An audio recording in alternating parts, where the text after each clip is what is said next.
Hay muchas teorías conspirativas que suenan creíbles al principio, pero suelen ser rechazadas por autoridades o expertos. Sin embargo, cuando algunas de estas teorías se prueban ciertas después, nos hace cuestionar la validez y motivaciones detrás de las narrativas oficiales. En este video veremos 5 teorías conspirativas que se creían falsas, pero resultaron ser ciertas. Si te gusta este contenido, te fascinará un video que subimos en Patreon la semana pasada, 5 teorías de conspiración que nos harían ser prohibidos en YouTube. No podemos compartir de qué hablamos en ese video por temor a que sea desmonetizado. Puedes ver el video gratis haciendo clic en el enlace de la descripción o en los comentarios. Ahora, si aún no lo has hecho, agarra tu sombrero de papel de aluminio, cierra las puertas, enciende las luces y disfruta.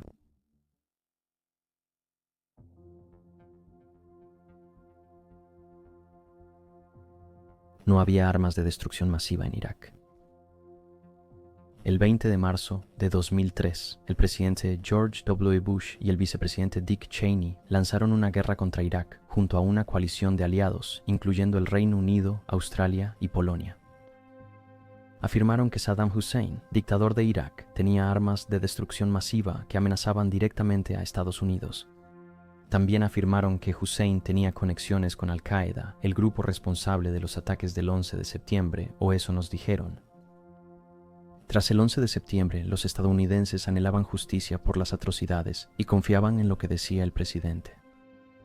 Su afirmación fue respaldada por el secretario de Defensa, Donald Rumsfeld, quien dijo que tenía pruebas irrefutables que vinculaban a Saddam con Osama Bin Laden, mientras que el vicepresidente Dick Cheney insistía en que había una relación de larga data entre ellos. Cheney también afirmó que había evidencia muy clara del desarrollo de armas nucleares, refiriéndose a tubos de aluminio que supuestamente estaban destinados para el enriquecimiendo de uranio. Condoleezza Rice, la entonces secretaria de Estado de Estados Unidos, respaldó esta afirmación, pero omitió que los principales expertos científicos discrepaban, concluyendo que los tubos no eran aptos para ese fin. Además, Bush afirmó que Saddam Hussein tenía un enorme arsenal de armas biológicas. Estas tácticas de miedo convencieron al público de que invadir Irak era lo correcto. La campaña militar rápidamente llevó al desmantelamiento del régimen de Hussein, con grandes ciudades, incluyendo Bagdad, bajo el control de la coalición, y en cuestión de semanas, los marines estadounidenses ayudaron a los civiles iraquíes a destruir una gran estatua de Hussein en la Plaza Firdouz, Bagdad. Esta estatua es una de las muchas erigidas para celebrar el gobierno de Hussein y se consideraba un símbolo de su régimen opresivo. La destrucción de la estatua marcó el fin de su gobierno. Sin embargo, esta rápida victoria militar pronto fue eclipsada por una larga y violenta insurgencia. Varios grupos, principalmente suníes y saíes, lucharon por el poder en el país recién liberado, lo que llevó a disturbios civiles y actos de terrorismo. Las fuerzas de la coalición lucharon para estabilizar Irak y establecer un gobierno democrático. El surgimiento de grupos extremistas, especialmente el Estado Islámico de Irak y el Levante, empeoró la situación. Estos grupos explotaron el vacío de poder y el descontento de la gente. La guerra de Irak tuvo consecuencias profundas, resultando en una pérdida significativa de vidas y sufrimiento humano. Se estima que murieron 150.000 personas, incluyendo más de 100.000 civiles, en gran parte debido a la guerra civil sectaria que siguió a la caída de Saddam Hussein. Las tropas se retiraron de Irak en 2011 durante la presidencia de Obama. Pero el aspecto más impactante de la guerra de Irak fue que fue alimentada por información engañosa y afirmaciones infundadas del presidente Bush y el vicepresidente Cheney. Se concluyó que no se hallaron armas de destrucción masiva importantes en Irak. Las evaluaciones de inteligencia sugieren que las supuestas armas de destrucción masiva de Irak fueron producidas bajo presión de la administración Bush y fueron cuestionadas por expertos e inspectores de la Organización de las Naciones Unidas. A pesar de estar conscientes de las dudas en torno a las pruebas, el presidente Bush, el vicepresidente Cheney y sus principales asesores exageraron la amenaza para justificar la guerra. Como resultado, engañaron al público. La guerra resultó en cientos de miles de muertes y dañó la reputación internacional de los Estados Unidos. El respaldo del primer ministro británico, Tony Blair, a la guerra también provocó una caída en su popularidad y su dimisión en 2007. Hoy, más de 2 décadas después, Irak continúa sufriendo las consecuencias de la invasión. La guerra fue tergiversada gravemente, y a pesar de las intenciones originales, se usaron tácticas engañosas para obtener apoyo público. Este enfoque mostró un desprecio imprudente por la verdad, confiando en falsedades diseñadas para incitar miedo, en lugar de fomentar un debate público informado.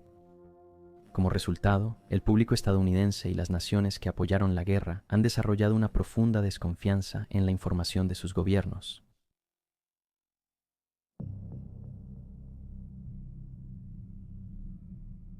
Bohemian Grove es real. Durante muchos años, Bohemian Grove fue tan secreto que muchos creían que era un producto de la imaginación. Los rumores de extraños rituales y miembros de élite provocaron múltiples teorías conspirativas y especulaciones del público. Sin embargo, en años recientes se ha aprendido más sobre el Esquivo Club, confirmando que las especulaciones sobre este club privado y solo para hombres son efectivamente ciertas. El Bohemian Grove fue establecido en 1872, originado en San Francisco como una reunión social y artística para periodistas, artistas y músicos, con el renombrado autor Mark Twain entre sus primeros miembros. 6 años después de su fundación, el club comenzó un campamento de 2 semanas en Bohemian Grove, un extenso retiro boscoso de 2.700 acres, ubicado en los pintorescos bosques de secuoyas del norte de California, y lo que comenzó como una celebración de despedida para un actor que se mudaba a la ciudad de Nueva York. Desde entonces ha evolucionado en una conocida tradición de verano envuelta en secreto. El exclusivo club solo para hombres solo da la bienvenida a las figuras más ricas e influyentes, y los nombres de sus miembros se mantienen estrictamente confidenciales. Este secreto ha generado preguntas sobre lo que ocurre en Bohemian Grove. Aunque el club prohíbe discusiones de negocios, informes sugieren que algunos de los hombres más poderosos de América han realizado acuerdos y redes de contactos en medio de actuaciones y rituales en el retiro de 150 años. Los bohemios, como se les conoce, a menudo son acusados de ser un agremio secreto de los Illuminati que toma decisiones globales como manipular las tasas de interés y elegir candidatos políticos, y en su reunión anual en el Bohemian Grove realizan rituales inusuales que incluyen sacrificios humanos simulados al dios pagano Moloch. La ceremonia conocida como la cremación del cuidado presenta una obra dramática que involucra figuras encapuchadas quemando un ataúd frente a un gran búho de cemento. El ataúd simboliza el aburrido cuidado que surge de un cortometraje de Oliver Hardy de 1919, donde la policía prefiere la pereza a perseguir criminales. Los participantes lanzan simbólicamente sus preocupaciones diarias a la pira durante la ceremonia. Parece extraño que algunos de los hombres más poderosos del mundo participen en tales actividades. Con el tiempo, se han filtrado nombres, dando al público un vistazo a su selecta lista. Entre las figuras notables se encuentran expresidentes de Estados Unidos como Herbert Hoover, Ronald Reagan y Richard Nixon, además de diversos escritores célebres, actores y destacados líderes empresariales y mundiales. Quizás el evento histórico más significativo vinculado a Bohemian Grove ocurrió en 1942, cuando se llevó a cabo una reunión encubierta sobre el Proyecto Manhattan en el campamento, contribuyendo finalmente al desarrollo de la bomba atómica. Numerosos periodistas han intentado infiltrarse en el campamento para descubrir las actividades secretas que ocurren allí, y en el año 2000, el teórico de la conspiración Alex Jones logró acceder al Grove y grabó un ritual que involucraba la quema de una efigie. Más tarde, presentó estas imágenes en un documental controvertido, lleno de afirmaciones alarmantes sobre tramas vergonzosas y sacrificios humanos. El club de élite existe ya no es solo una teoría conspirativa. Sin embargo, lo que realmente sucede aún está en debate.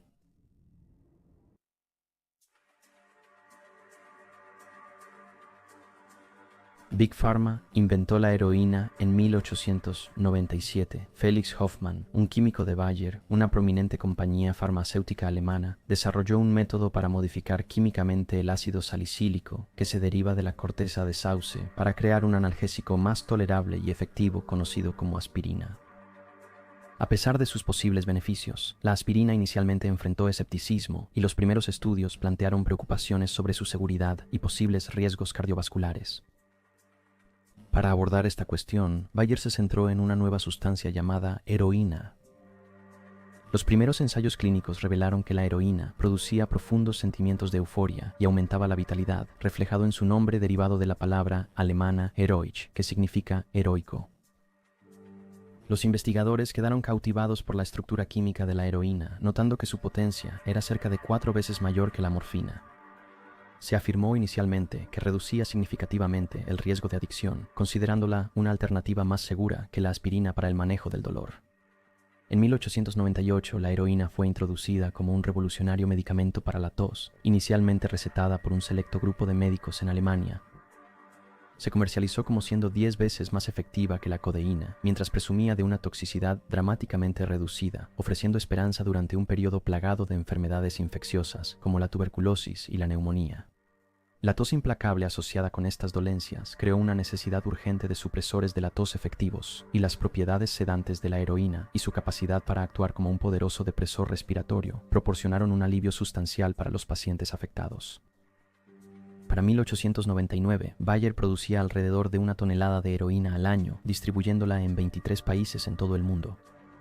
El mercado estadounidense adoptó rápidamente esta droga, especialmente porque muchos ya luchaban contra la adicción a la morfina y el marco regulatorio en torno a las ventas de drogas era laxo. Bayer comenzó a comercializar agresivamente esta potente droga como cura para diversas dolencias, incluyendo resfriados comunes, tos persistente, asma, epilepsia, múltiple esclerosis, cáncer de estómago e incluso esquizofrenia. Bayer no estaba solo en promover productos dudosos como curas milagrosas durante este periodo, y en una estrategia de marketing particularmente impactante, la compañía publicitó la heroína como segura para niños, permitiendo que cualquier persona mayor de 18 años la comprara libremente. La heroína estaba disponible en múltiples formas, como pastillas, tabletas y elixires medicinales, volviéndose común en los hogares. Sin embargo, para 1902, la marea comenzó a cambiar, ya que investigadores en Estados Unidos y Europa documentaron casos alarmantes de adicción a la droga. A medida que los informes de adicción aumentaron, Bayer se vio obligado a detener la producción de heroína en 1913. Sin embargo, ya era tarde. Los criminales reconocieron rápidamente que la heroína era un narcótico poderoso con efectos más fuertes que la morfina. Conforme la adicción progresaba, los usuarios frecuentemente se inyectaban dosis mayores para volver a sentir los efectos de la droga. Actualmente, la adicción a la heroína es un problema mundial, más común en Estados Unidos, Egipto y China. Lamentablemente, cuando se identificaron los riesgos, la adicción ya había tomado control y la droga terminó en el mercado negro, donde sigue hasta hoy. La aspirina es el fármaco legal más usado en la historia, reconocido por su habilidad para calmar el dolor y disminuir la inflamación. En marcado contraste, la heroína se ha hecho infame como una de las sustancias ilegales más comunes vinculadas a la adicción, la muerte y el declive social.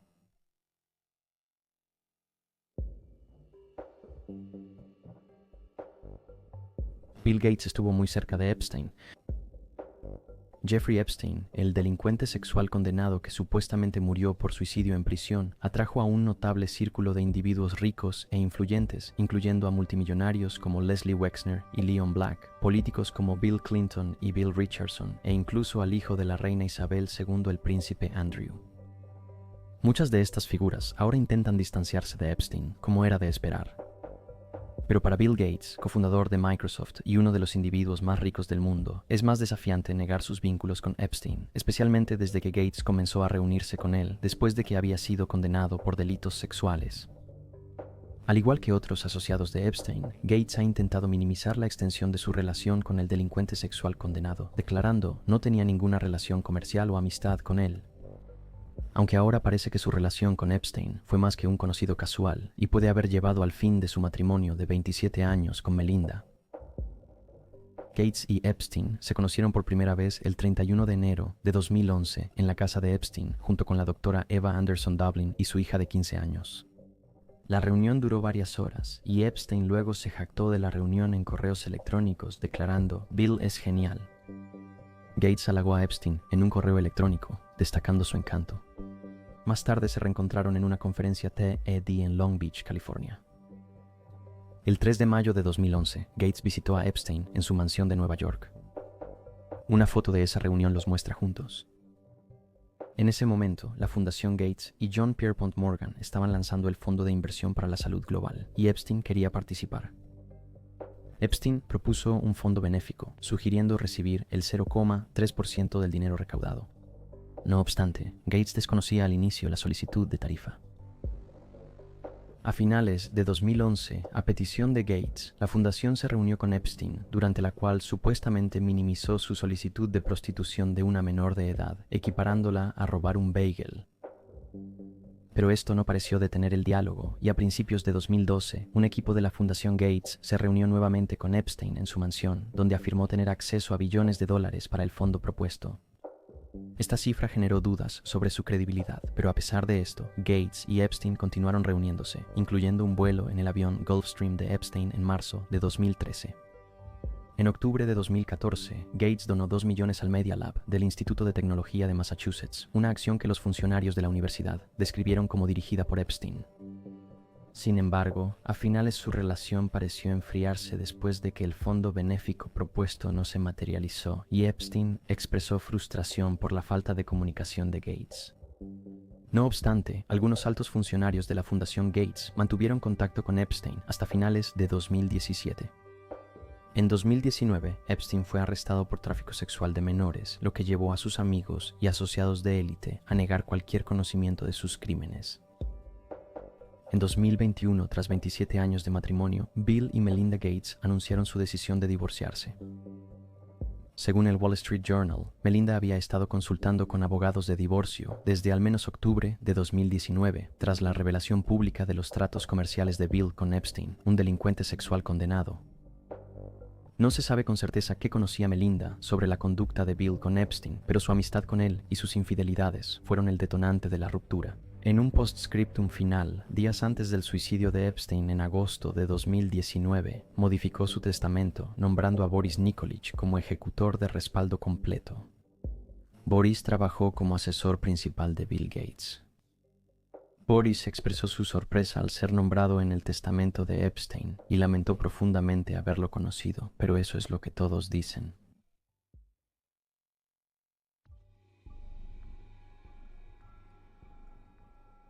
COVID-19 fue creado por el hombre y provino de un laboratorio en Wuhan. China lo sabía e intentó encubrirlo. En diciembre de 2019, un grupo de pacientes en Wuhan, una ciudad china, comenzó a experimentar síntomas de una enfermedad similar a la neumonía que no respondía bien a los tratamientos estándar. Este suceso dio inicio a una pandemia mundial que cobró cerca de 7 millones de vidas, mientras la enfermedad se propagaba velozmente por todo el planeta. Muchos países implementaron confinamientos, mientras los científicos trabajaban arduamente para crear una vacuna contra el COVID-19. Finalmente, se desarrolló una vacuna y la vida comenzó a normalizarse gradualmente. Conforme aprendemos más sobre el COVID, parece que nos engañaron sobre su origen. Estoy seguro de que muchos de ustedes saben que al comienzo de la pandemia, numerosos científicos de todo el mundo informaron al público que el virus se originó en un mercado húmedo en Wuhan, China. Los mercados húmedos en China suelen vender una amplia variedad de vida silvestre para consumo humano, incluyendo animales como mamuts, perros mapache y tejones, junto con varias aves y reptiles silvestres. Estos animales a menudo soportan malas condiciones de bienestar e higiene y a menudo son sacrificados en el lugar en entornos que carecen de higiene adecuada. Los científicos explican que el virus se transmitió de murciélagos a animales como el pangolín, probablemente el huésped intermedio, y mediante el manejo y consumo de esta vida silvestre, el virus pasó a los humanos. Esta explicación parece creíble, incluso nosotros la creímos, especialmente después de que se compartieron videos de las condiciones en esos mercados globalmente.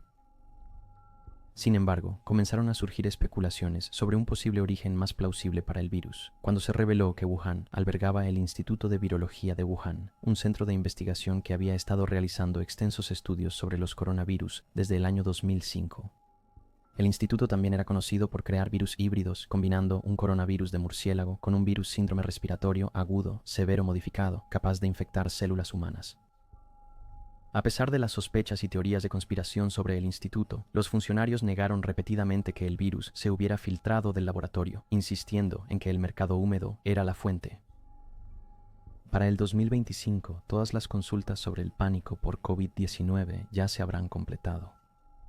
Se ha revelado que el mercado húmedo fue descartado como un origen potencial en 2020 porque las muestras de animales recolectadas allí dieron negativo y ahora se cree ampliamente, aunque no se ha confirmado oficialmente, que COVID-19 se filtró del Instituto de Wuhan y que el gobierno chino estaba al tanto de esto, pero intentó encubrirlo. Pero ese no fue el único asunto que intentaron ocultar. También intentaron silenciar a aquellos en China que hablaron sobre el virus cuando comenzó a propagarse en Wuhan. El 30 de diciembre de 2019, un oftalmólogo del Hospital Central de Wuhan alertó a sus contactos de la Escuela de Medicina a través de WeChat sobre un paciente que había dado positivo para el coronavirus del síndrome respiratorio agudo severo. Notó que otros 7 pacientes presentaban síntomas similares. Capturas de pantalla de sus advertencias se difundieron en línea, resultando en una reprimenda de su gerente. 4 días después, Li fue arrestado por la policía por difundir rumores falsos y obligado a firmar una declaración reconociendo sus acciones. El 7 de enero, Li contrajo el virus y fue hospitalizado, y a pesar de su condición, continuó pronunciándose contra la desinformación, resaltando las inconsistencias en los comunicados del gobierno. Trágicamente, murió el 14 de febrero de 2020 a la temprana edad de 33 años. Su muerte provocó un duelo global y críticas a las autoridades por silenciar las primeras advertencias, con el Tribunal Supremo del Pueblo declarando que escuchar tales rumores podría haber mitigado el brote. Diversos informantes chinos también se arriesgaron significativamente para reportar la situación. Fang Bin, un empresario, usó YouTube y WeChat para compartir imágenes de Wuhan durante la crisis. Huang Qishi, abogado, activista y periodista ciudadano, reportó sobre la pandemia de COVID-19 a la vez que criticó la respuesta del gobierno.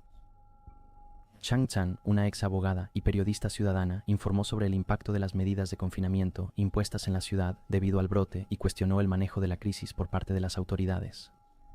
Todos ellos, junto con muchos otros, fueron arrestados. Chen Qixi desapareció, pero desde entonces ha sido localizado, mientras que Fang Bin y Chang Chen fueron encarcelados. Pero no solo fue China la que estuvo monitoreando las redes sociales durante la pandemia de COVID-19. El Reino Unido también monitoreaba cuentas personales. Una divulgación de libertad de información reveló que en 2020 miembros de la Brigada 77 del Ejército Británico fueron desplegados dentro del Reino Unido durante la pandemia para monitorear las discusiones en línea sobre la pandemia.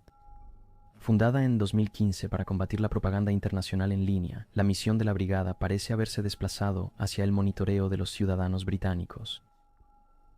La Ley de Libertad de Información, publicada en noviembre de 2024, señala que la brigada rastreó publicaciones en redes sociales del Reino Unido para identificar tendencias de desinformación sobre el COVID-19. La Operación Rescript fue la iniciativa militar para ayudar con los esfuerzos de respuesta al COVID-19, y aunque los funcionarios afirmaron que el enfoque de la brigada era internacional, la evidencia sugiere que se les mintió y también estaban involucrados en la vigilancia doméstica. Documentos revelan que soldados del elemento de fuerza fueron desplegados por 6 meses en el Reino Unido para monitorear interacciones en los medios. Su meta fue apoyar la habilidad del Reino Unido para combatir las amenazas del COVID-19. Las preocupaciones aumentaron luego de que un informante afirmó que la brigada vigiló las cuentas personales de redes sociales de ciudadanos británicos, incluidos periodistas. Esto contradice la narrativa oficial del Ministerio de Defensa de que la brigada opera solo internacionalmente y nuevamente revela que se mintió al público durante la pandemia. Eso es suficiente con las conspiraciones por hoy. Háganos saber su opinión sobre estas, y si tiene otras conspiraciones que muchos consideran risibles pero que usted cree ciertas, coméntelo abajo. Gracias por ver, manténgase seguro y como siempre, nos vemos la próxima vez.